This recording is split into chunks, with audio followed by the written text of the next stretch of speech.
How about selling it to a minority ownership group that could show the NFL is moving in the right direction? Hey, it's one thing to talk about black coaches in the National Football League. It's one thing to talk about black general managers. It's another thing to start talking about a minority owner owning the football team. Outspoken with Dan Cilio, only on SportsGrid. They actually play Miami and nobody else. Bum after bum after bum. Now, the key ingredient to this clause, though, Joe, college football undefeated season. Ooh, no, wait, Donnie. You go undefeated in the regular season, you got to win like 4 games to win that championship. No, you don't. It's regular season. Notre Dame, the kings of duck, and saying, hey, we're going to play the easiest schedule ever. They got it. The Early Line, only on SportsGrid. The money line keeps climbing, though, if you'll notice. Yes. The point spread hasn't moved. It's been locked in at 4.5. The money line, though, keeps creeping up, man. It was 210, and it's funny because normally you figure the number will be correlated, right? It's like, all right, the money line, the point spread's this, that means the money line is that, which tells us there's a lot of money line plays coming in on Seattle. In-game live, only on SportsGrid. He completed a pool bank shot at just 2 years and 302 days. His achievements make him one of the youngest double record holders ever. So let me summarize this for you without reading. He's 2 years old, and he's really good at pool. I mean, that is crazy. 2 years old! How is he doing this? I have no idea. So I guess we got to start training our youngsters to play pool. Okay, fair enough. Newswire, only on SportsGrid.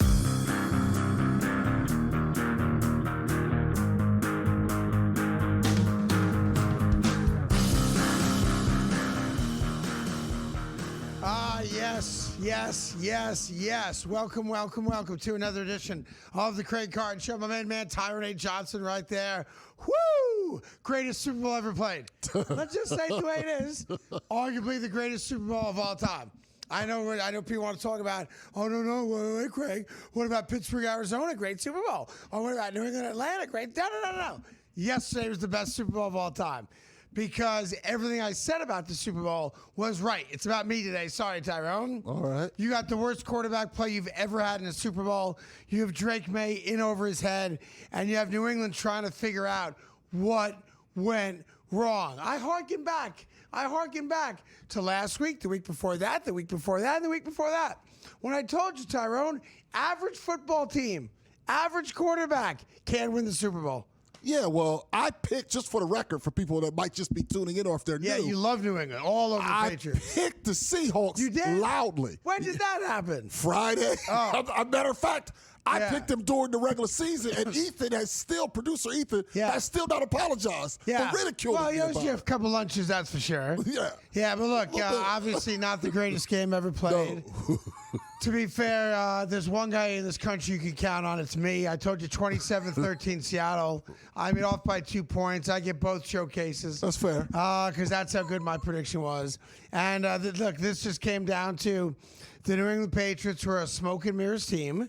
The New England Patriots got to a Super Bowl. They deserve a lot of credit for that. But they got there having gone through a backup quarterback in Denver, a horrendous performance by C.J. Stroud without his best tight end or wide receiver, and an offensive line that was in an ER where they played the Chargers. This is also a team that only had 2 wins in the regular season against teams with winning records. They were not and are not a dynasty, a juggernaut, nor a very good football team. And when an average team at best goes up against a badass team with a great defense, a competent quarterback, and a running game, you are not going to win. And that's what yesterday's game was. No, you're absolutely right about that. And the Patriots had 30 new players. So a lot of that was like, hey, that's a great job. What it turned out was better than the 4-win teams the 2 years before that, but clearly not up to snuff. And in addition to Drake May, and I know you're about to talk about him, so I'll leave you to have that. All good. That offensive line play was about as bad as you'll ever see at a big game. I mean, just about as bad. And for 3 quarters, their defense, which is good, they do have good players on defense. For 3 quarters, they held up. They held bend and break, field goals, 3 and out. That's what I'm saying. 12 points through 3 quarters. Sooner or later, that offense was going to have to do something. Yeah. And by the time they did, the game was over. Yeah, look, there's never a threat. Like even 3-0, I'm not worried about it. 6-0, I'm not worried about it. 9-0, I'm not worried about it. 12-0, I'm not worried about it. 19-7, I'm not worried about it because I know what New England is. New England's a fraudulent football team. They had a great story. It's a great story. Obviously, Mike Vrabel, a really good head coach. Drake May looks like he might become a decent quarterback one day. But take a look at the numbers. That's why I was so hot and heavy on Seattle. New England was a fraudulent team the entire season.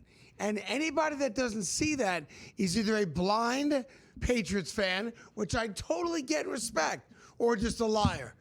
Because outside of blind loyalty to your football team, which again, I respect, the reality is that this was an average team all year.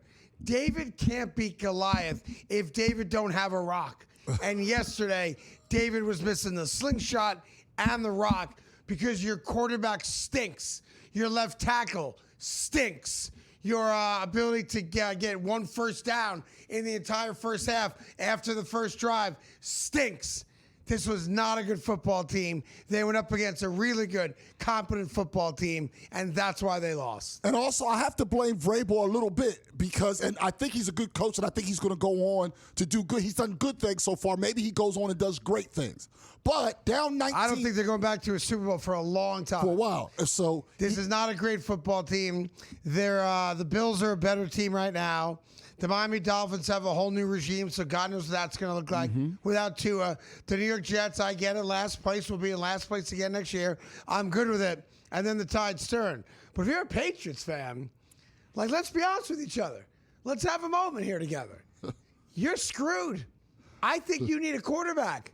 I see you jumping too far. I think the idea that Drake May was the MVP of the league, and you saw that yesterday, that was god-awful. I'd be embarrassed today to go to work in a cubicle and rock a Drake May jersey. And I'll tell you something else I'm wondering. Yeah. And I'm sure I'll say this a lot later today as well. Yeah.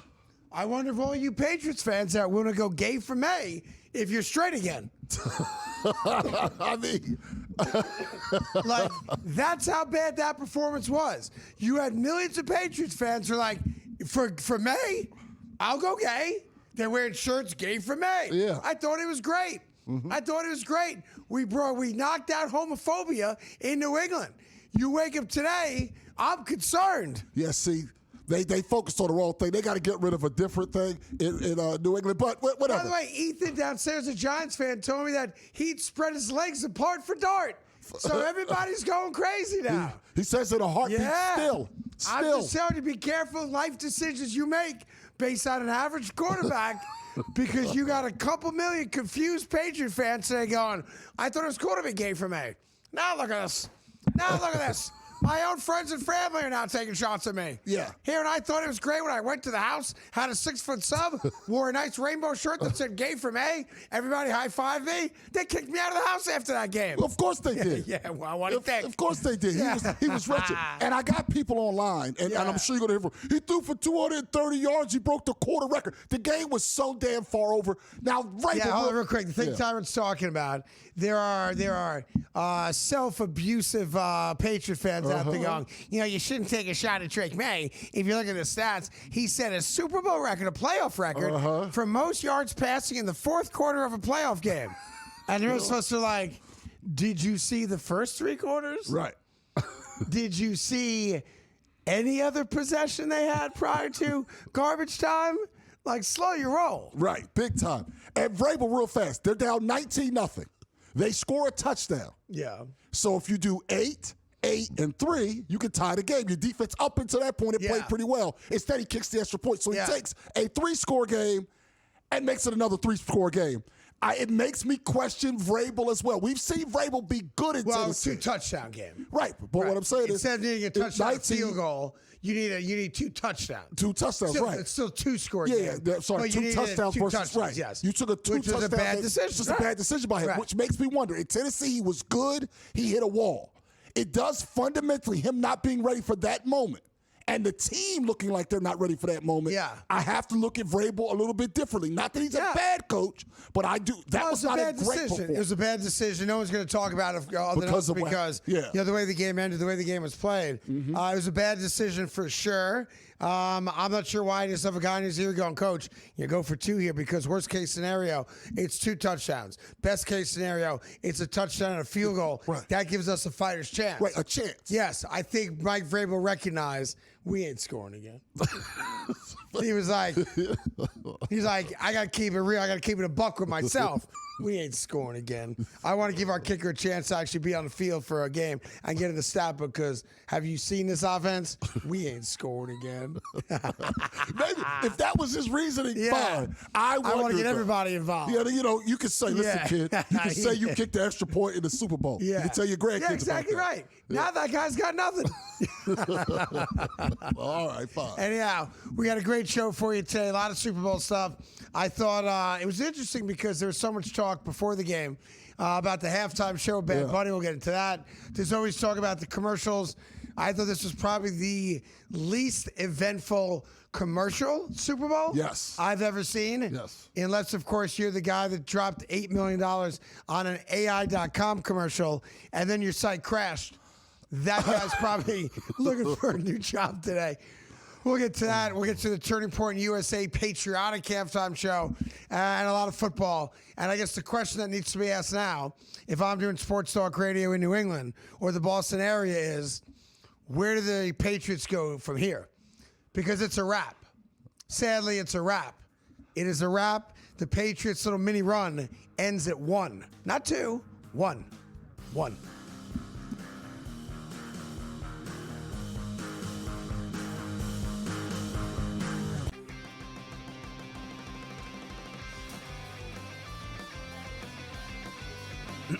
Class is in session. Today, let's talk about the teaser. A teaser is a multi-leg bet where you shift the point spread in your favor. You get better numbers, but every selection has to win. It doesn't matter what you bet if you don't have the insights. Tune into SportsGrid and get ahead of the class.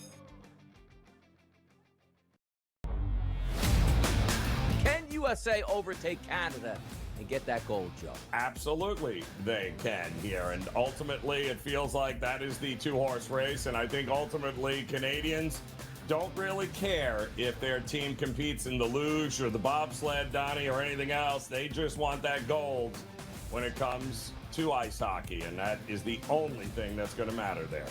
The Early Line, only on SportsGrid. They cheated.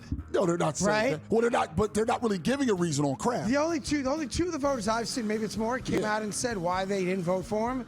And they said, I'm limited to 3 votes. Yeah. And I will always pick a player over a coach or an owner. Right. By the way, I appreciate that. Yeah. Because that's the guy saying, I'm not afraid of you knowing who I picked. I'm going to tell you why I picked him. The Craig Carton Show, only on SportsGrid.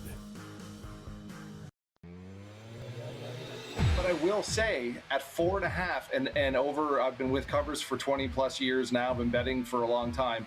When it comes to 4 and 4.5 point spreads, if I'm looking at the favorite, I do not lay the points. I go straight to the money line, knowing that it's minus 200. This has been a no man's land for football betting in the NFL, basically since 2015, since they moved the point after touchdown back. In-game live, only on SportsGrid.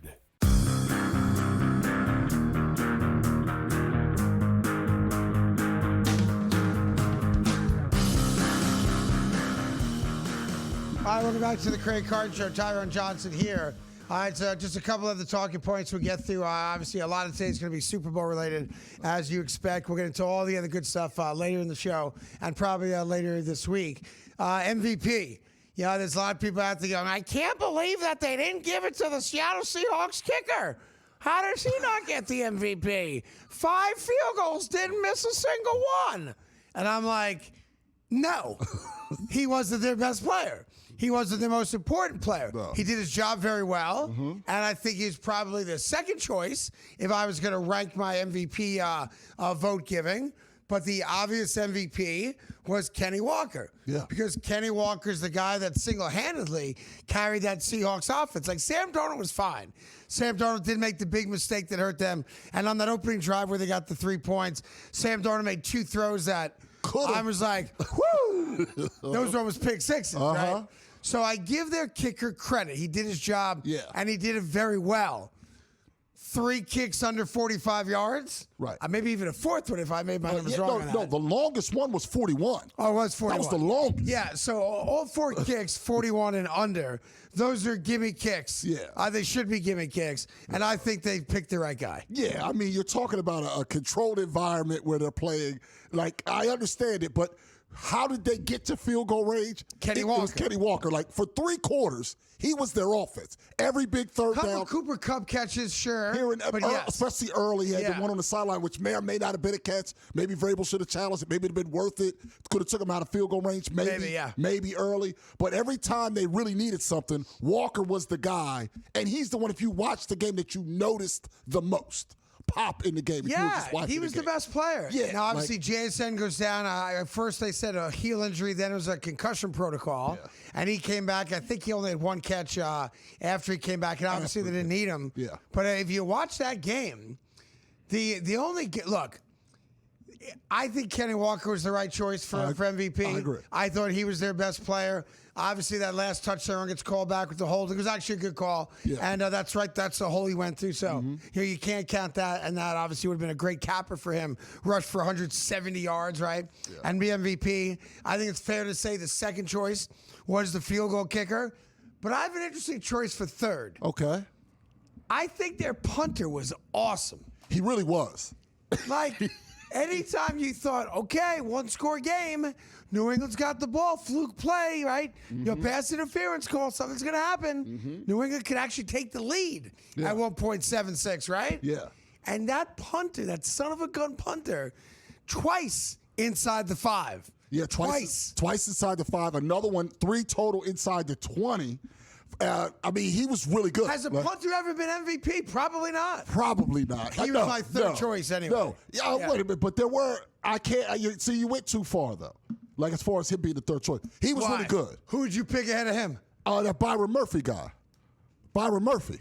Oh, he had the... he had the two sacks. He had 2 sacks. I think Witherspoon makes the play. The ball pops up. And he's the guy that got the ball. They called it an interception. Right, called it an interception. But he had 2 sacks. His blitzes... I'd so make him 5th.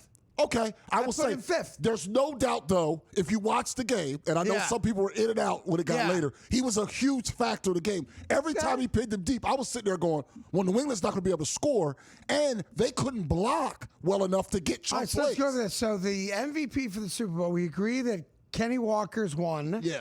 Number 2 is the field goal kicker. I'm comfortable with that. Number 3 is the punter. No. Number 5 is, what's the guy's name? No. The guy you just said. No, number 5 is the punter. Number 3 hang on, what's the guy's name?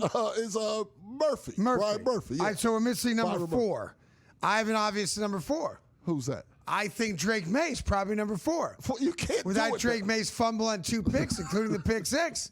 Maybe Seattle will win that game. Yeah, but you can't so I think do Drake that. May. That doesn't count. I go Drake May. If that's the case, then he wins it. Okay. No, if that's the case, he wins it. How do we define most valuable player? So it best player? No, it or has the to guy that was the most valuable to the winning team. To the winning team. Yes, he should be first. I think Kenny Walker's still number 1. No, it was Drake May. But I think Drake May might be number 2. All right, no. Instead of the punter, you got to put that turnstile Will Campbell somewhere in there. Will Campbell. You got a left tackle who can't block at all. It's a good one. I mean, he was getting his ass kicked every play. Well, because he's got those pterodactyl. Yeah, well, right? And he talked about how it's not going to affect him. Oh, it affected you. When he got drafted, Will Campbell said at the draft, my job is to protect the well-being and life of Drake May. And I take that responsibility quite seriously. Of course, as you can see in Harmonica, what happened yesterday, he was just a turnstile. Yeah. Sack. Sack. Fumble. Right. I mean, it was terrible. Sack again. I like how he sacked him so hard he started without a helmet and the sack put a helmet on him. Yeah. Watch that video again. No helmet. No helmet.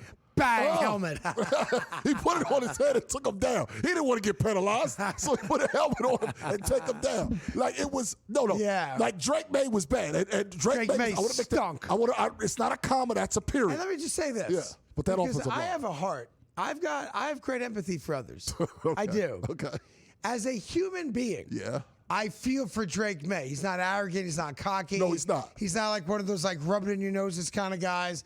And he's the same age as my son. Yeah. Like, he's a kid. Yeah. He's 23 years old. Uh-huh. Outside of the great amount of empathy that I have for Drake May as a human being, you're the worst Super Bowl quarterback I've ever seen play in a Super Bowl. That means you're worse than Rich Gannon.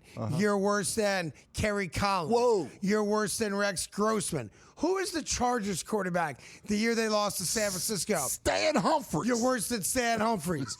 Yeah, you're worse than all them dudes. You are now, and I give New England credit for this, because they now have the most Super Bowl losses of all time. They do. I think it's 6. Yes. So they're like the LeBron James of the NFL.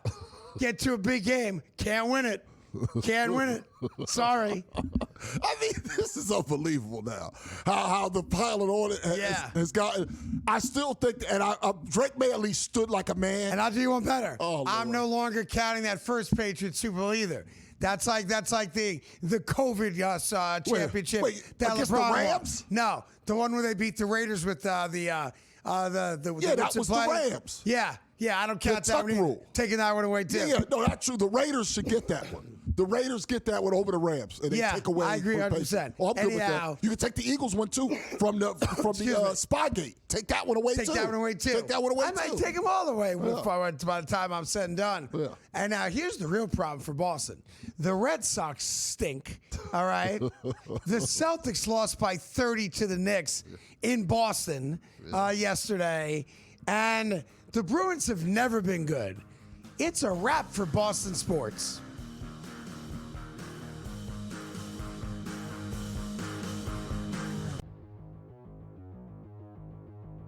Aaron Judge, no stranger to hitting 60 home runs in a season, but we certainly aren't going to put a FanDuel win total or even DraftKings at 60. So Sam, our producer, set it at 55. Aaron Judge will hit 55 plus home runs this year. You going to buy or sell? All right, Aaron Rodgers here. Oh, there Aaron, he is. What do you think? What do you think, Aaron? Can you hit 55? Aaron Judge, right? Got it in my head here. 55 is asking a lot, Sam. It's asking a lot. He hit 53 last year, 58 the year before, 37, but that was the year he hurt his toe in Dodger Stadium, and then of course 62. I gotta sell this. All right, you're asking for just to be 7 home runs off the record. I mean, no, we can't keep doing this every year here. Plus, he does have an injury history there. Over the last 2 years, he's been completely healthy. I'll just say no. Between possibility of an injury, teams waking up and going, nope, not pitching to him. I'll take the under here. Although as a Yankee fan, he better, because if he don't, Yankees gonna be in a lot of trouble. So I've decided to go by the letter of the law. Sam is not going to like this. Sam is not going to like my answer. Yep. Sam, listen. Sam leaves these little loopholes in the buy or sell. 55 home runs between 55 plus the regular season, postseason, World Baseball Classic. Buy. Spring training. Buy. Above 55 between spring training, World Baseball Classic, regular season, and postseason. Aaron Judge will hit 55 home runs. He didn't say this season. He didn't say this season. He said this year. The graphic says this year. Fantasy Sports Today. Friday starting at 3 p.m. Only on SportsGrid.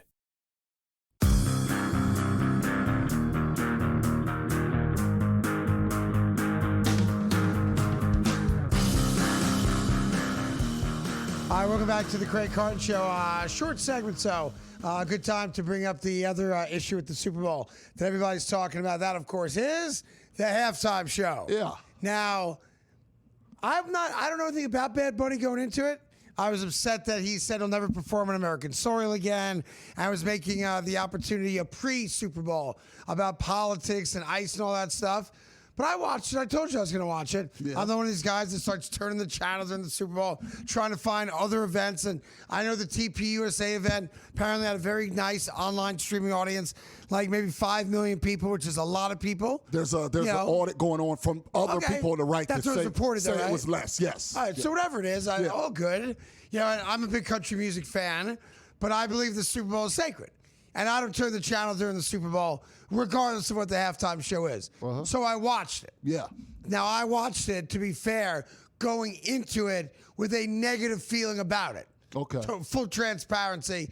I was like, why are we bringing this guy in? I want to hear English. I don't want to hear political statements like when I watch the Grammys and the Oscars. I don't want to hear you talk about politics. I want to hear you talk about your craft and whatever the case may be, right? All right. That being said, did I love it? No. Did I hate it? Certainly not. Did I think, as President Trump apparently said this morning, it was an affront to the greatness of America? No, I didn't. There were a couple songs I liked because I'm a big trumpet guy. I like a horn section. Mm-hmm. I did not notice at all the kind of like hidden celebrities on one of the stages. Oh, I noticed those. So I didn't notice that. I noticed. So that's on me. Yeah. Not that it would change whether I liked it or not. Like Jessica Alba's hot, great, but she's a pain in the ass. But she's hot. But she's a pain in the ass. But she's hot. I didn't notice her. I'm a fan. We're all fans of her because she's hot. No, I don't believe she's a pain.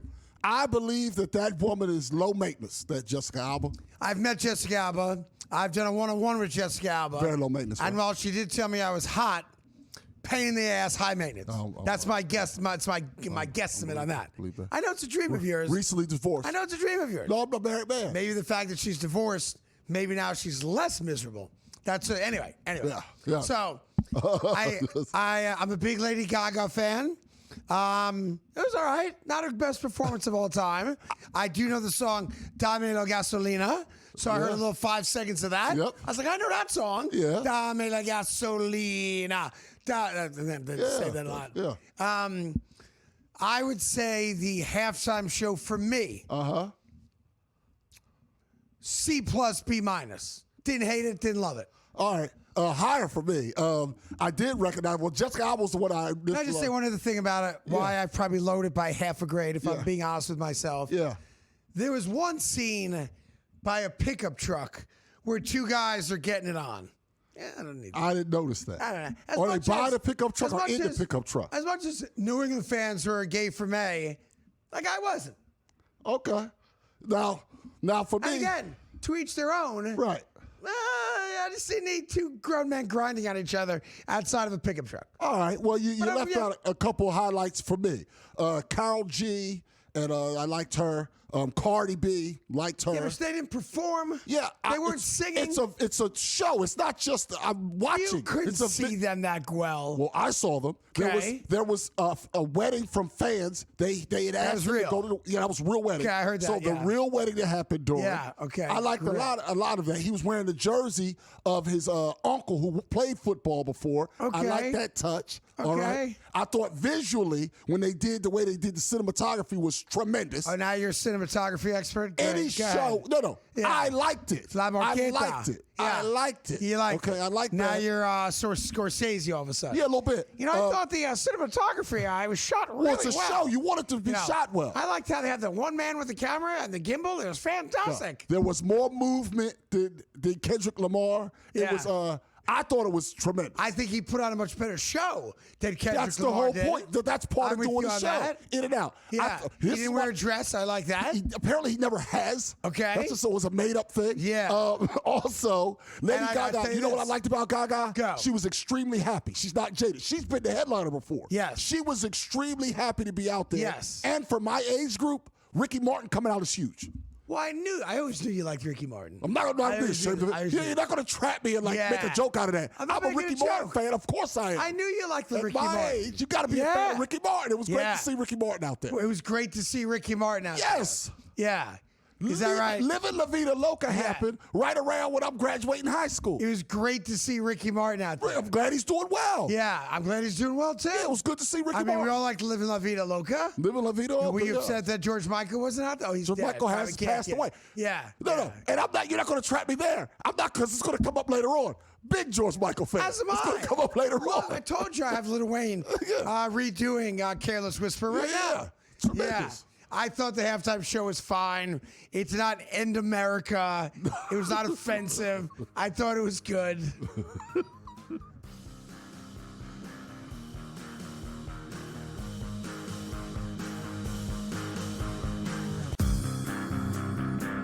They cheated. No, they're not saying Right? that. Well, they're not, but they're not really giving a reason on Kraft. The only two of the voters I've seen, maybe it's more, came out and said why they didn't vote for him. And they said, I'm limited to 3 votes. Yeah. And I will always pick a player over a coach or an owner. Right. By the way, I appreciate that. Yeah. Because that's the guy saying, I'm not afraid of you knowing who I picked. I'm going to tell you why I picked him. The Craig Carton Show. Only on SportsGrid. The money line keeps climbing, though, if you'll notice. Yes. The point spread hasn't moved. It's been locked in at 4.5. The money line, though, keeps creeping up, man. It was 210, and it's funny because normally you figure the number would be correlated, right? It's like, all right, the money line, the point spread's this, that means the money line is that, which tells us there's a lot of money line plays coming in on Seattle. In-game live, only on SportsGrid. Adding Hunter doesn't instantly fix its woes, it paper cuts them. He helps their perimeter defense in spacing, but Sacramento still lacks a true star and parts that they have to move. Hunter and Sacramento won't save the season, but this move tells you the Kings have officially given up on its aspirational stars and doubling down on depth as their future. Pro basketball today, only on SportsGrid. They actually play Miami and nobody else. Bum after bum after bum. Now, the key ingredient to this clause, though, Joe, college football undefeated season. Ooh, no, wait, Donnie. You undefeated in the regular season. You got to win like 4 games to win that championship. No, you don't. It's regular season. Notre Dame, the kings of duck, and say, hey, we're going to play the easiest schedule ever. They got it. The early line, only on SportsGrid.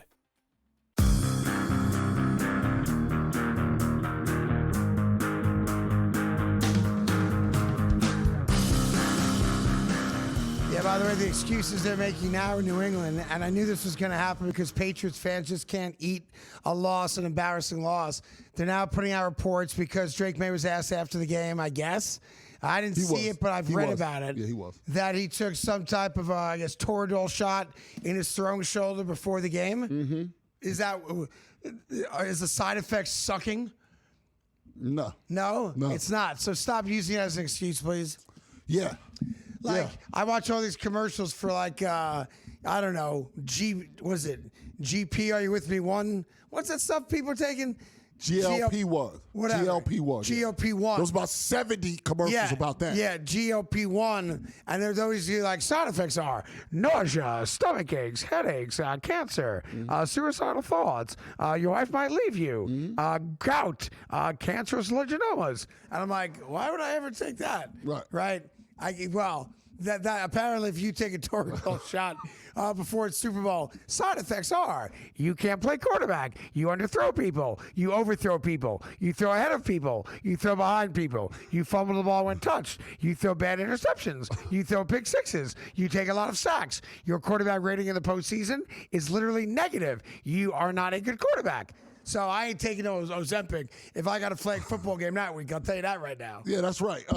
Here's the other part about those shots. Usually, because the NFL has cracked down on the usage, you usually get some players wait till halftime. Some players take it before the game. Right. I'm assuming it's Toradol because they said it was for pain. That's what the NFL goes to. Yeah, it was a pain-killing injection they referred to it as. So usually what they're careful with is, like against the Eagles, the second time when the Chiefs beat them, Mahomes took it at halftime in his ankle. Okay. And then he played better in the second half because it doesn't last the whole game. Yeah. His best quarter was the fourth quarter when the shot had worn off. So I don't buy that one bit that the shot played It's just any an role. excuse for a 23-year-old kid who played like crap. And look, I feel for his parents, obviously, and his family, and his wife, who's become like a cooking star on like Instagram or something like that. And frankly, cooks circles around her, but that's another story for another day. See, now why? Now why? Now everything Because you I say. can. Are you sure? I've seen her cooking videos. It's like, it's like Seinfeld's wife. Same thing. Well, I'm gonna make guilty pleasure cupcakes for everybody with no sugar and no flour for the gluten-free people out there. Right. I'm like, I'm gonna eat lasagna. That's not is food. what I'm gonna do. Yeah, see, that's not I'm gonna have food. a big fat bowl of pasta. Is what I'm gonna do. Yeah, I'm gonna make sure that our gluten-free friends can enjoy cookies during the Super Bowl as well. I mean, my goodness. Yeah. Yeah, I'm just saying. It's like we're just making excuses for Drake May. Like I know we put this out there. If I ever say I'd have more respect for blah blah blah, I know all the 5,000 reactions are. Well, if you had any respect, you wouldn't have got to prison, or crap like that. I'm gonna say it anyway. I'd have so much more respect for New England Patriot fans if they just took the loss on their chin and didn't make excuses for why they played like crap. They played like crap because they're not a very good team. And I know they made it to the Super Bowl. And I know this is my Jet Phantom coming out. But if you take a look at how the Patriots got there, it was smoke and mirrors. That's it. Backup quarterback in Denver. No offensive line against the Chargers. No receiver or tight end, and a lousy quarterback against the Texans. I think 2 wins during the regular season against teams with winning records. Like, this was my dream. The easiest possible road to the Super Bowl. The problem is that they faced the wrong team in the Super Bowl. And if you think what Seattle did to them yesterday, and let's be fair, Seattle's offense was not great yesterday. It wasn't. Settled for 5 field goals. You get the pick 6. That's the offense. The 1 touchdown to the tight end, which was a nice play and a nice throw by Sam Darnold. But if you had like a top 5 quarterback on Seattle, and while Sam Darnold's a great story, he ain't a top 5 quarterback, could you imagine what Matthew Stafford would have done to New England yesterday? It would have been bad. Could you imagine that? It would have been bad. Now, New England's defense is good, but it would have been bad. It would have been embarrassingly bad. Very bad. It would have been very bad. Yeah. And the other part is he wants to be such a team guy. Will Campbell yesterday, according to now Pro Football Focus, it's not the Bible, but they have some stats on this. By the way, Will Campbell, after the game yesterday, refused to talk to the media. I mean, come on. So everybody had a lot to say before the game, but then when you're a turnstile left tackle and your quarterback has now been sacked more than any quarterback in postseason history, I think by 1 over Joe Burrow, the Bengals run to the Super Bowl, all of a sudden, you ain't got nothing to say. Nothing to say about the media. To say. He gave up 14 pressures. So according to now, 2 different publications, ESPN's Next Gen Stats says that's the most pressures given up by any player in any game this season. He had the worst game of any lineman this year, and then ducks the media. And when he got drafted, I'm going to protect Drake May, and I take that responsibly seriously. All right, well, I guess, so we agree on this. This offseason, New England's now looking for a new quarterback and a new left tackle. They agree. They've now figured out that Drake May is not a franchise quarterback, despite being the runner-up for the MVP. Could you imagine now if those DEI football hires like Mina Kimes actually got their way and Drake May was the MVP of the league and then had a performance like that? Oh, my Lord. Their heads would explode. I think that Mina has done a good job at Maybe they should go top. play solitaire and, have good, innocent people just keep sending their money to an allegedly fugazi gambling site. She did a terrible job talking about Drake May the whole season long, especially in the playoffs. Did a terrible job talking about him because I think it got to the point where she was protecting him.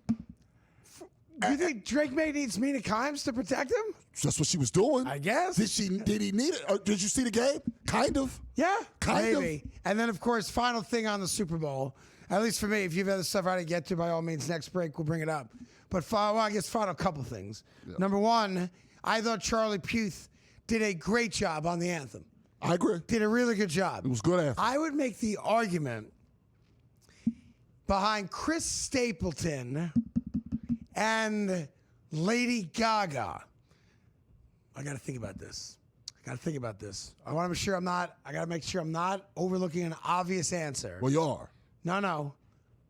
Best white anthem singer, Super Bowl history, third best. I thought Gaga was money. Mm-hmm. I thought Chris Stapleton was money. Yeah. And I thought Charlie Puth was great last night. He was really good. Yeah. I think Reba Because Whitney's the standard, obviously. Yeah, I think Reba McEntire was quite good. Wait a minute. What about Mariah Carey? Well, what does she count as? That's what I'm asking you. Well, who's taking credit for Mariah Carey? She was. I think I'll take credit for Mariah Carey. I think you get her because I give Mariah. She was in opening ceremonies because her mother's Italian. I give Mariah and she was Carey. in Italy for the opening ceremony. So I have to redo it. Yeah. Charlie Puth's now fourth. Yes. Yeah. I think it's Chris Stapleton. You can pick your order. Yeah. Chris Stapleton, Mariah Carey, who I'm taking. Yeah. And who did I say the other? And Lady Gaga. Yeah. Lady Gaga. And then Charlie. Now wait a minute. Did Adele ever do the anthem? No, I don't think so. She never did for the Super Bowl. I don't think so. I don't think so. All right. So there you go. And I thought, by the way, Kelly Clarkson does a great job also. She does a great job. Great job. Move Charlie Puth down to 5. Okay. I put Kelly Clarkson there, top 4, yeah. But I was... The more I was... think about it, wasn't that great? Now you're talking down like, then when you put all the black people in there, out of 60 Super Bowls, he was about 47th. That's not too bad. By the way, if you add non-whites... He's about 47. 47. But he did a good job, though. He set the tone. He did the tone. I thought he did a fine job, but now that I'm thinking about it, and if I exclude my people, man, it's not top 20. Yeah, I mean, Jennifer Hudson's was awesome. Yes, it was quite good, actually, now that you mention it. Yeah. And then you had Brandi Carlile singing America the Beautiful. Yep, she did a good job. Which I thought, I got to be honest, I've always felt. It was all right. Well, I've heard some amazing versions, as you have, of America the Beautiful. Yeah. Legitimately amazing versions. Yeah. I kind of feel like that's Ray Charles' song. Yes. And nobody else should sing it. I've heard Aretha do it well, but yes. But I've heard so many really awesome versions of it. It's Ray Charles' song. But I kind of feel like that's his song. We should just play him doing it. I'm fair. I'm good with that. But I thought overall, pretty good entertainment. Pretty good.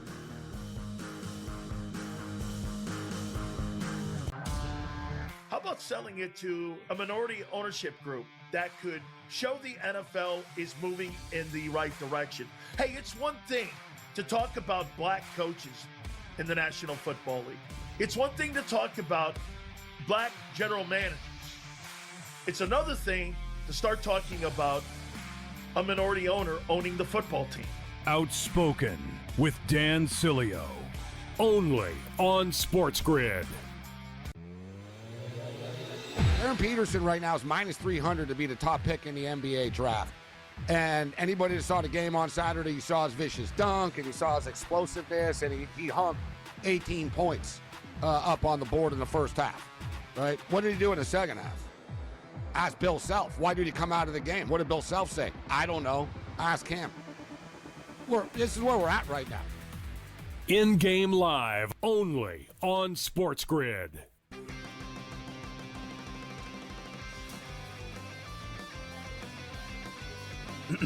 Class is in session. Today, let's talk about the teaser. A teaser is a multi-leg bet where you shift the point spread in your favor. You get better numbers, but every selection has to win. It doesn't matter what you bet if you don't have the insights. Tune into SportsGrid and get ahead of the class.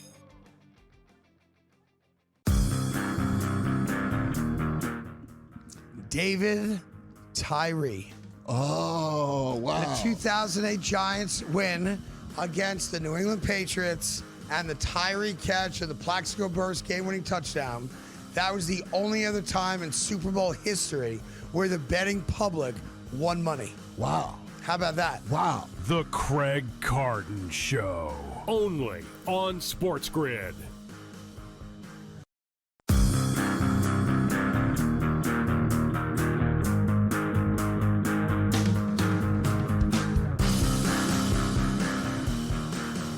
right, welcome back to the Craig Carton Show. Tyrone Johnson here, as always. I have to say this. Over the last 15 or 20 years, I have not been a fan of Rodney Harrison's. All right? He's, of course, on NBC, been on NBC for a long time. Long time, yeah. Great football player, a Super Bowl champion, the whole bit. Leave that to the side. He did something so awesome yesterday that if I saw him, I would give him a big fat bear hug and a man dap on the back, high five, whatever he wants to do. Yeah. Because he's standing there with Tony Dungy, and I forget the third person, and they're talking about the Hall of Fame stuff. Yes. And Tony Dungy goes on this. Alcatraz at this point. Okay, yeah. So Tony Dungy goes on this long-winded diatribe about how he's still not going to tell anybody who he voted for. They voted as a team, which seems like collusion, if you ask me. It is. That he's admitting to. And he said that it's not my fault or our fault that Bill Belichick and Robert Kraft didn't get in. It's the Hall of Fame's fault because they changed the rules 2 years ago. And he goes on and on and on, pointing fingers at everybody else. Not his fault. Not going to tell the American public who he voted for. And then Rodney Harrison looks him dead in the eye and says, "You done effed up." Yeah. And I'm paraphrasing there, but that's what he said. Yeah. He goes, "You guys collectively, including you, got it wrong. You messed up." And Tony had nothing to say because that's a respected NFL player. Yeah. It's like me or you saying it, and he could say, "You never played, you never coached, blah, blah, blah." Can't do that. Can't argue it. Right. Rodney Harrison said to Tony Dungy's face what everybody in America has been thinking. You done effed up. Yeah, and listen, regardless of his reasoning, because he's a former Patriot or whatever the reason why he did it, he said what needed to be said. And what's strange is it was the first time I saw in media someone say it to a voter directly. Yes. Like, it was awesome. Like, there's been people who have said it, obviously. You've said it. A lot of people have said it. It's ridiculous. Yeah. But the voters have been able to just float around and kind of just move around these high-profile guys, and he said it to them directly. And that show needed that, first of all, because it was getting kind of boring. And it's obvious. And I still need an explanation where if you have a situation where you have to vote for 3 people, how you don't automatically vote for the best coach of all time and then not just give a reason as to why not. If Tony Dungy's response would have been, "Well, I thought he was a dirty cheater. I'm a coach. I did it the right way. I had a higher winning percentage with him, and I never cheated." If that was his response, great. I don't believe it, but at least it's an argument. Yeah. But for Tony to be all sanctimonious and act like, "I can't explain this, and this is what we do," and And we're he above blamed board. other people. Right. And he admitted to colluding. Right. He's like, "We voted as a team." Yeah, That's not the job of this thing. We didn't do anything wrong. Yes, you did, Tony. You make a lot of mistakes. You're not perfect. So therefore, when someone calls you out, how about you own it for once? You've been in media now for a while. Because he actually said, "I think Bill Belichick's an obvious first ballot Hall of Famer." But you didn't make him one. Right. So now they're going to be changing stuff. I'm just reading here online. They're going to make the voting in person again. It went to virtual because of COVID. Yeah. All right, but there's no reason not to have it in person. Now people can then, people, I remember Peter King has talked about They how. used to make deals. Yeah, and he got That's how guys Vince in Vaughn got it. over the years Yeah. because of that. That's a good thing. They're going to reduce the size of the 50-person committee. They're also going to bring in non-media members because everyone on the committee right now, like Mina Kimes, has a vote. Okay. If you're in the media, you have access to voting. They pick you, but if you cover the NFL for TV or radio, you can earn a vote. Yeah. So there's a lot of people on ESPN, Dan Orlovsky. I'm not nitpicking on Mina Kimes, but a lot of the ESPN people obviously have a vote. And now they're going to say less media members and more people like historians of the sport. Okay. Former general managers. Okay. And possibly former players. Now- And last thing. Yeah. They're going to make the votes public. And that's a big one. That's a big one. The players thing is a double-edged sword because Craig, you've been doing this a long time, players that are plugged in and great at it. And you have players that finish playing and they don't pay attention. They just use the fact that they're a player almost as a battering ram to their right, and they don't know what the hell they're talking about. So I just hope they're careful about which players to pick because in theory, a lot of fans will think the players know better, and some do. And then trust me, some don't. Yeah, and look, by the way, it's a personal thing. Like we've discussed before, if you voted against a guy because of your personal interaction, You should try to leave it out, but that's being a person. Right. That's why Eddie Murray didn't get into the Hall of Fame for so many years in baseball. Right. That's why some people think Belichick, we want to teach Belichick a lesson. Yep. And I don't think there's any doubt about that. I think guys like Tony Dungy, like you said, sanctimonious, holier than thou. Like, if you want to stand by the decision you guys made collectively, then own the decision. Right. Just, by the way, come out and say, I voted for the 3 players because I wanted those guys to get in. I think they were bypassed and they're worthy of it. Okay? Fine. But there's no argument against that. Right. Obviously, Belichick was a tough choice. He's a first-ballot Hall of Famer, but I'm a player-oriented guy, so I chose the players. Whatever. But when you give me this, soapbox crap, and you don't then stand behind your pick, you can't stand on the soapbox if you're afraid to tell people who you voted for and why. Exactly. And that's why I don't understand why this hasn't been public for a long time. Yeah. When it comes to it's not a presidential election where you have the right to privacy with who you voted for. Right. Like to say that, right? Or a congressman or a senator or a mayor. Yeah. This is about who got into the Hall of Fame and why did you pick them. Right. That's not asking much. And the thing is, and I'm not saying that if somebody votes poorly, they should lose their vote the next year. No. Yeah. Everyone should be able to have their vote, but everyone should have to explain it. Yeah. Explain how you made the pick. Couple of the things, news and notes. The headline in the Boston Globe today that got rejected, apparently, by Globe editors was no happy ending for Kraft. Hello? That's good. Hello? Anybody? Hello? How much money, if you had to guess, was wagered, wink, wink, wadadoodle, on Kalshi for the Super Bowl? It's take a wild guess. $30 million. $30 million. That's Higher, literally a wild higher, guess. Bob. $50 million? Higher, Bob. 60. Higher, Bob. 70. Higher, Bob. 80. Woo! Higher, Bob. 100. Higher, Bob. 125. Higher, Bob. 150 million. Let's just start at 3 and keep going. 300 million on those on a non-gambling site. Yeah, higher, Bob. 310, 20, 30, Higher, 40, Bob. 50. Higher, Bob. 400. Higher, Bob. 450. Higher, Bob. 500 million. $500 million. Come on a non-gambling site. Non-gambling site that's gambling. Yeah. Took $500 million in contracts for the Super Bowl. That's not good. That's And not that's, good. by the way, that's one of the sites. That's not the 2 big ones. Like Polymark. That's one of them.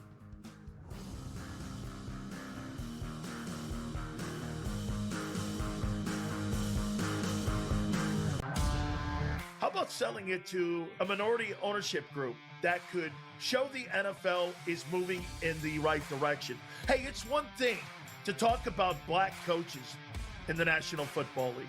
It's one thing to talk about black general managers.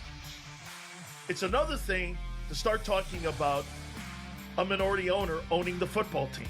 Outspoken with Dan Cilio. Only on SportsGrid. They actually play Miami and nobody else. Bum after bum after bum. Now, the key ingredient to this clause, though, Joe, college football undefeated season. Ooh, no, wait, Donnie.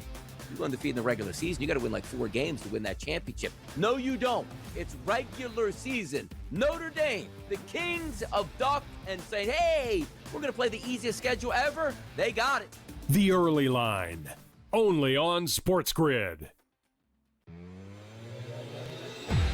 The money line keeps climbing, though, if you'll notice. Yes. The point spread hasn't moved. It's been locked in at 4.5.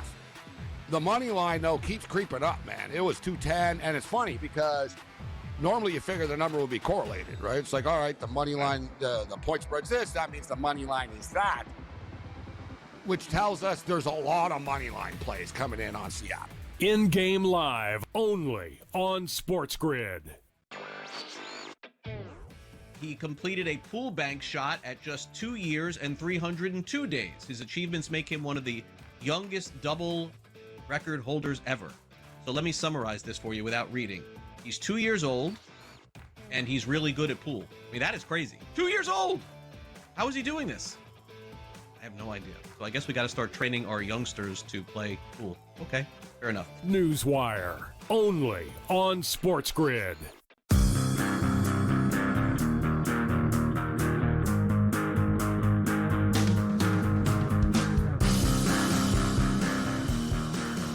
welcome back to the Craig Carton Show. Tyron Johnson here as well. A couple random things before we skedaddle for the day. Most interesting tweet I got all weekend. It said, shame on Craig Carton for allowing serial racist Tyron Johnson to spread lies and hate. Yeah. You want to answer that, or you want to respond to that, or not? I won't respond to the person. Okay. Here's the funny part. Yeah. Listen, maybe I am. Sure. But does my white wife know that I'm Wait racist? a minute. What? I want to know. Does my white wife know that I hate white people? I don't know. Does she know?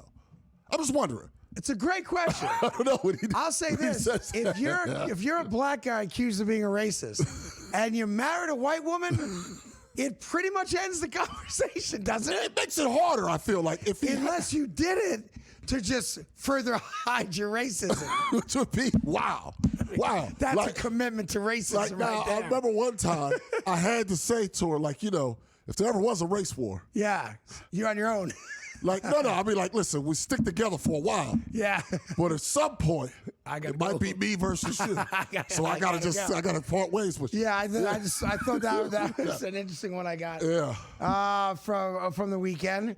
This is a weird one because I know for a lot of people, baseball season unofficially starts today. Yeah, that's right. You may have seen that MLB.TV has a deal now with ESPN. This is a dirty So for those of you that are diehard baseball fans, you were told that for $150, you get every baseball game through MLB.TV for the year, which is a great price. Great out of for market the entire year. Yep.